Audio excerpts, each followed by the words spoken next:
বেদাতিরা আমাদেরকে বলে আমরা নাকি ফুসকাকে রাসূল, আমরা নাকি রাসূলের সামনে বেয়াদবি করি না, আমরা মিলাদ করি না, কিয়াম করি না, আমরা নাকি রাসূলের সামনে বেয়াদবি করি। বেয়াদব তো তারাই রাসূল সাল্লাল্লাহু আলাইহি ওয়াসাল্লামের শানের রিসালাত নামে তারা আপনার সম্মেলন করে, অথচ তারাই শানের রিসালাতের সবচেয়ে বড় মুস্তাক, সবচেয়ে বড় বেদাত, সবচেয়ে বড় তারাই রাসূলের দুশমন। আরেকটু কথা হচ্ছে তারা ইসলামী শরীয়তের বাহিরের অংশ। তারা ইসলামী শরীয়তে তাদের কোনো অংশগ্রহণ নাই। তারা আপনার এক কথায় রাসূলের সুন্নাহর দুশমন। তারা যারা বেদাতি রাসূলের সুন্নাহর দুশমন তারা। এজন্যই দেখবেন যে তারা সবসময় আহলে হাদিসদের শত্রু। এজন্য ইবনে সাঈদ আল কাত্তান অনেক ইমাম বলেছেন যে ওমা ফিদ দুনিয়া মুবতাদিউন ইল্লা ওয়া ইউবগিদু আহলুল হাদিস। পৃথিবীতে এমন কোনো বেদাতি নাই যারা আহলে হাদিসকে ঘৃণা না করে, আহলে হাদিসের সাথে শত্রুতা পোষণ না করে। প্রত্যেক বেদাতির মনে আহলে হাদিসের বিরুদ্ধে ঘৃণা ও আহলে হাদিস সেই জন্য গালাগালি করে। দলিল নাই কিন্তু বলে নামাজ হাবি, গালাগালি করে। এই যে আপনি শুনবেন আজকের দিনে মাশাআল্লাহ আমাদের একজন তরুণ গবেষক শেখ আব্দুল ইবনে আব্দুর রাজ্জাক, আমি একদিন বক্তব্য শুনছি, একজন নাম বলবো না, উনি বলছেন শেখ আব্দুর রাজ্জাক ইউসুফকে লক্ষ্য করে কাযযাব ইবনে কাযযাব। আমি মনে করে বললাম যে তুই তো দাজ্জাল ইবনে দাজ্জাল, তুই তো খবিস ইবনে খবিস। কাজে আমরা আল্লাহর মতে বাংলাদেশ জমিতে হাদিস যারা এই সহিহ সুন্নাহর কথা বলি, তাওহীদের কথা বলি, আমরা প্রত্যেকে ভালোবাসি, প্রত্যেকে সাপোর্ট করি। কিছু বিষয়ে মত পার্থক্য থাকলেও আমরা মনে করি একটা বৃহত্তম স্বার্থে আমাদের ঐক্যের বড় প্রয়োজন। সম্মানিত শ্রোতাবৃন্দ,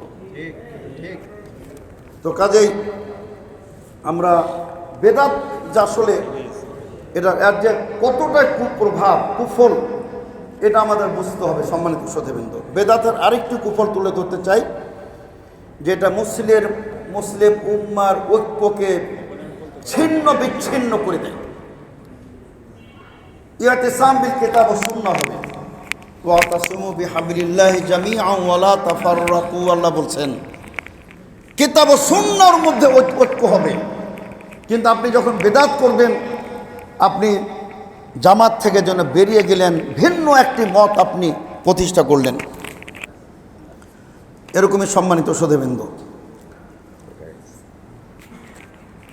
যে আরেকটি হচ্ছে যে বেদাতীদের কোনো আমল কবুল হবে না। বিশেষ করে ওই আমলটা তো কবুল হওয়ার প্রশ্ন ওঠে না। আল্লাহ রাসূল সাল্লাল্লাহু আলাইহি ওয়াসাল্লাম বলেন মান আমিল আমালান লাইসা আলাইহি আমরুনা ফাহুয়া রাদ্দুন। বুখারী মুসলিমের হাদিস, কোনো ব্যক্তি এমন কাজ করলো যেটা আমাদের শরীয়তের বহির্ভূত, সেটা প্রত্যাখ্যানযোগ্য হবে, সেটা কিয়ামত পর্যন্ত সেটা গ্রহণযোগ্য হবে না, কোনো বেদাতি আমল। এবং তারা আপনার প্রবৃত্তির অনুসরণকারী, তার কিতাব ও সুন্নাহর অনুসরণকারী নয়। আল্লাহ রাব্বুল আলামিন কঠোরভাবে তিনি বলেছেন ফাইল্লাম ইস্তাজিবু লাকা, হে রাসূল সাল্লাল্লাহু আলাইহি ওয়াসাল্লাম, ওরা যদি আপনার নির্দেশকে মান্য না করে, আপনি জেনে রাখবেন ইন্নামা ইয়াত্তাবিউনা আহওয়াআহুম, তারা তাদের প্রবৃত্তির অনুসরণ তারা করে, খায়সাতে নাফসানির অনুসরণ করে। ওমান আদাল্লু, আর ওর চেয়ে পথভ্রষ্ট কে হবে, মিম্মান ইত্তাবা আহওয়াহু বিগাইরি হুদান, যে তার নিজের প্রবৃত্তির অনুসরণ করলো। অনুসরণ তো করতে হবে কিতাব ও সুন্নাহর, কিন্তু সে অনুসরণ করলো তার প্রবৃত্তির, তার মনের অনুসরণ করলো। আরেকটি কুফল, আমি প্রায় 18-20টি কুফল বলবো সংক্ষিপ্তভাবে। আরেকটি কুফল হচ্ছে যে এদের ভাগ্যে তওবা নসিব হয় না। সম্মানিত শ্রোতাবৃন্দ, তার কারণ কোনো বেদাতি মনে করে না যে তিনি পাপ করতেছেন, তিনি মনে করেন যে তিনি অনেক পুণ্যের কাজ, নেকির কাজ তিনি করতেছেন, কিন্তু পক্ষান্তরে নাউজুবিল্লাহ কেউ জেনা করেছে, ব্যভিচার করেছে, চুরি করেছে, ডাকাতি করেছে, মিথ্যা কথা বলেছে, তার একটা অনুশোচনা হয়, আল্লাহ আস্তাগফির, কি বললাম, আস্তাগফিরুল্লাহ, কি করলাম আমি, তওবা করে। কিন্তু বেদাতিরা তাদের ভাগ্যে নসিবে তওবা হয় না। কেন? তার কারণ তারা ওটাকে অপরাধী মনে করে না, তারা মনে করে মাশাআল্লাহ চমৎকার একটা মিলাদ দিয়ে আসলাম। তারা একটা আনন্দ বোধ করে, গর্ববোধ তারা করে। তো এই জন্যই সম্মানিত শ্রোতাবৃন্দ, আপনি দেখেন না কিছুদিন পূর্বে এক বক্তা, আমি নাম বলি, আলাউদ্দিন জেহাদি, আমরা মনে করেছিলাম যে লোকটা ভালো হলো, আলহামদুলিল্লাহ। সে বলেছিল আমি আর আক্রোশের সাথে নাই, সেখানে সমস্ত শিরক বেদাতে তারা লিপ্ত। আমি ফিরে আসলাম, আমরা সাধুবাদ জানিয়েছিলাম, কিন্তু দেখলাম যে না, তিনি নর্দমা থেকে আসছেন আবর্জনায়, নর্দমা থেকে আবর্জনাতে তিনি আসছেন। তো তিনি শায়েখ ডক্টর আল্লামা আব্দুল সৌদাকে চ্যালেঞ্জ দিয়েছিলেন যে আমি আলাউদ্দিন জিহাদি শায়েখ ডক্টর আব্দুল সৌদাসের সাথে মুনাজারা করতে রাজি আছি।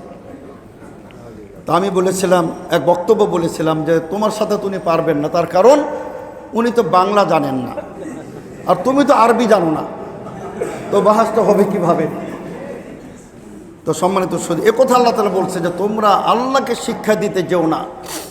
এ বেদাতিরা আল্লাহকে শিক্ষা দিতে চায়, রাসূলকে শিক্ষা দিতে চায়, শায়েখ সুদাইসকে শিক্ষা দিতে চায়, আমাদের আহলাদিসদেরকে শিক্ষা দিতে চায় বেদাতিরা। তো এই জন্য সম্মানিত সুধীবৃন্দ, আর আরেকটি যখন ভয়ঙ্কর বেদাতিদের পরিণতির কথা আমি বলতেছি, ভয়ঙ্কর সেটা কি? সেটা হচ্ছে আল্লাহ তাআলা কোরআনে ক্লিয়ার বলে দিয়েছেন যে লিয়াহমিলু আউজারহুম কামিলাতান ইয়াউমাল কিয়ামা ওয়া মিন আউজারিল্লাযিনা ইউদিল্লুনাহুম বিগাইরি ইলম আলা সাআ মা ইয়াজিরুন। ভয়ঙ্কর কথা কিন্তু আল্লাহ বলছেন, ওই বেদাতিরা যারা শরীয়ত প্রবর্তন করে, ওরা শুধু নিজের পাপটাই বহন করবে না, যত লোককে পথভ্রষ্ট করিয়েছে, যত লোককে বেদাতি বানিয়েছে, সকল বেদাতিদের, সকল পথভ্রষ্টদের পাপ তাকেও বহন করতে হবে। বলুন সুবহানাল্লাহ। আমার পক্ষান্তরে আপনার মাধ্যমে যদি যত লোক হেদায়েত প্রাপ্ত হবে, এই লোকগুলি সারা জীবন ইবাদত করে যত নেকি পাবে, আপনি বসে বসে মৃত্যুর পর আপনি সেই একাই সে পরিমাণ নেকি পাবেন। সুবহানাল্লাহ। এই জন্য সম্মানিত সুধীবৃন্দ, আর আরেকটি বিষয় হচ্ছে, আমি মৌলিক কিছু কথাগুলো বলতে চাই। শাইখ বিন বাজ সৌদি আরবের তৎকালীন প্রাক্তন গ্র্যান্ড মুফতি আম, অন্ধ ছিলেন। 20 বছর বয়সে তিনি অন্ধ হয়ে গেছিলেন। সমগ্র সহিহ বুখারী এবং মুসলিমের তিনি হাফেজ ছিলেন। সুবহানাল্লাহ। তার পিরিয়ডে সারা বিশ্বে অত বড় মুফতি কেউ ছিলেন না। এমনকি শেখ আলবানিও ফতোয়ার ক্ষেত্রে শেখ বিন বাজের অনেক নিচে ছিলেন। শেখ ওসাইমিন তিনিও তার নিচে ছিলেন ফতোয়ার ক্ষেত্রে অপ্রতিদ্বন্দ্বী। আল্লামা আব্দুল আজিজ বিন আব্দুল বাজ রহমত তিনি বলছেন যে বেদাত হলো এটা আল কাদহু ফিদ্দিন, শরীয়তে খোঁচা মারা, শরীয়ত কিনা বিদ্রুপ করা, উপহাস করা। এবং তিনি কথাও তিনি বলছেন ওয়া ইস্তিদরাকুন আলাল মুশাররি, শরীয়তের যিনি প্রবর্তনকারী তার ভুল ধরিয়ে দেওয়া, যে তিনি এটা ছেড়ে দিয়েছেন। যেমন আমরা মনে করুন একটা বক্তব্য দিচ্ছি, পয়েন্ট ছাড়া পড়েছে, আরেকজন বলে দিচ্ছে ভাই এটা একটু বলে দেন, এটা হতে পারে, আমরা মানুষ। কিন্তু এই ক্ষমতা কারো নাই যে আল্লাহর ভুল ধরাবেন, রাসূলের ভুল ধরাবেন। ওমা কানা রব্বুকা নাসিয়্যা, আল্লাহ বলছেন তোমার রব কোশ্চেন কেন ভুলবেন না, যেটা আল্লাহ তাআলা বলেন নাই সেটা কিয়ামত পর্যন্ত দিন হতে পারে না। তার কারণ আল্লাহ পাক রব্বুল আলামিন কিছু তিনি ভুলেন না, রাসূল ভুল আল্লাহ তাআলা স্মরণ করিয়ে দিয়েছেন। সুতরাং যা কেতাবে নাই, সুন্নায় নাই, তা কিয়ামত পর্যন্ত দিন হবে না। এজন্য তো আমরা বলি আমাদের তো বড় দোষ, আমরা মাযহাব মানি না। আমাদের বড় দোষ, আমরা ইমাম মানি না। আমরা তো বলি আলহামদুলিল্লাহ আমাদের ইমাম হলো সর্বকালের সর্বশ্রেষ্ঠ ইমাম, ইমামুল মুরসালিন, বিশ্বনবী মুহাম্মদুর রাসূলুল্লাহ সাল্লাল্লাহু আলাইহি ওয়াসাল্লাম। আর আমাদের মাযহাব হলো ইসলাম, যেটা আপনার সবচেয়ে শ্রেষ্ঠ, সবচেয়ে মনে করেন বিশুদ্ধ দিন, সেটা আমরা পালন করি আলহামদুলিল্লাহ। আর আরেকটি বিষয় সম্মানিত সুধীবৃন্দু, যে বেদাতীদের যত আমল এটা আসলে আকর্ষণীয় হয়। আকর্ষণ কে সৃষ্টি করে? ইবলিস, শয়তান আকর্ষণ সৃষ্টি করে দেয়। আফামান যুয়্যিনা লাহু সুউ আমালি, আল্লাহ বলছেন তাদের আমলগুলোকে চমৎকার অলঙ্কৃত করে দেওয়া হয়। ফারাহু হাসানান, সে মনে করে অনেক ভালো কাজ এটা। একথা আল্লাহ তাআলা অন্য জায়গায় বলছে ওয়াযায়্যানা লাহুমুশ শাইতানু আমালাহুম, শয়তান তাদের কার্যক্রমকে, তাদের আমলকে অলঙ্কৃত করে দিয়েছে, আকর্ষণ করে দিয়েছে। এবং আল্লাহ তাআলা আরও তিনি বলেছেন কুল হাল নুনাব্বিউকুম বিল আখসারিনা আমালা, হে রাসূল আপনি বলে দিন আমি কি তোমাদের ওই গোষ্ঠী সম্পর্কে সতর্ক করব না যারা সবচেয়ে ক্ষতিগ্রস্ত আমলের দিক দিয়ে? তারা কারা? এই যে যারা বেদাতি, যারা তারা মনে করে যে চমৎকার ভালো কাজ করলাম, অথচ সেটা খারাপ কাজ। তো সম্মানিত সুধীমণ্ডলী, আমি আপনাদের সামনে, যেহেতু আমাদের সময় সীমিত, আমি কিছু মৌলিক কিছু বেদাতের কথা, আমি তাও এখানে মোটামুটি প্রায় 20টা মতো হবে, আমি আপনাদের সামনে বেদাতগুলো কিছু তুলে ধরতে চাই আমাদের বর্তমান সমাজের প্রেক্ষাপটে। তবে আমি মনে করি সম্মানিত সুধীবৃন্দু, বেদাতের কিন্তু একটা স্তর আছে, সব বেদাত কিন্তু এক পর্যায়ের না, মনে রাখবেন। বেদাত কিন্তু 2 প্রকার মোটামুটি, বেদাত মোটামুটি 2 প্রকার, যদিও সকল বেদাত কিন্তু গুমরাহি, মনে রাখবেন। আমাদের বেদাতি ভাইরা তৈরি করছে যে বেদাত 2 প্রকার, হাসানা সাইয়া, এটাও আরেক বেদাত, এটাও আরেক বেদাত। বেদাতের মধ্যে বেদাত, যে বেদাত 2 প্রকার, যেখানে বিশ্বনবী বলেন কুল্লু বেদাতিন জলালা, প্রত্যেক বেদাতি হলো পথভ্রষ্টতা, আর তারা বলে একটা সাইয়া একটা হাসানা, নাউজুবিল্লাহ। একটা জিনিস মনে রাখবেন, বেদাতের মধ্যে কোনো কল্যাণ নাই, সকল বেদাত হলো অকল্যাণ। এমনকি পায়খানার মধ্যে, মলের মধ্যেও কিন্তু কিছু উপকার আছে। মেক্সিকোতে বর্তমানে সার তৈরি হচ্ছে, মানুষের এই যে মল ত্যাগ পায়খানা দিয়ে সার তৈরি হচ্ছে, কৃষি কাজে লাগাচ্ছে মেক্সিকোতে, খবর নিয়ে দেখবেন। তার মানে পায়খানার মধ্যে উপকার আছে, কিন্তু বেদাতের মধ্যে কোনো উপকার নাই। বেদাতের গন্তব্যই হলো জাহান্নাম, জাহান্নাম ছাড়া কোনো মানে বেদাতের অন্য কোনো গন্তব্য নেই। এই জন্যই সম্মানিত সুধীবৃন্দু, এই যে সবচেয়ে জঘন্য বেদাত যেটা বাংলাদেশে এবং সারা পৃথিবীতে, এর চেয়ে বড় বেদাত না, সেটা কি? সেটা হলো কবর কেন্দ্রিক ওরস উদযাপন করা, ওরস মেলা। বিশ্বনবী আল্লাহর কাছে দোয়া করেন, রব্বুল আলামিন আমার কবরকে যেন মেলায় রূপান্তরিত করা না হয়, লা তাজআলু কবরি ঈদান, আমার কবরকে তোমরা মেলা ওরসে রূপান্তরিত করিও না। এটা হলো সবচেয়ে জঘন্য। তা আসলে মাজার কেন্দ্রিক আমাদের সমাজে যত অনাচার, যত মনে করেন পাপাচার, এটা আমি দেখেছি মোটামুটিভাবে আপনার 4টি কারণ আছে এখানে। এই ওরস কেন করে মানুষ? 4টি কারণে। একটা কি?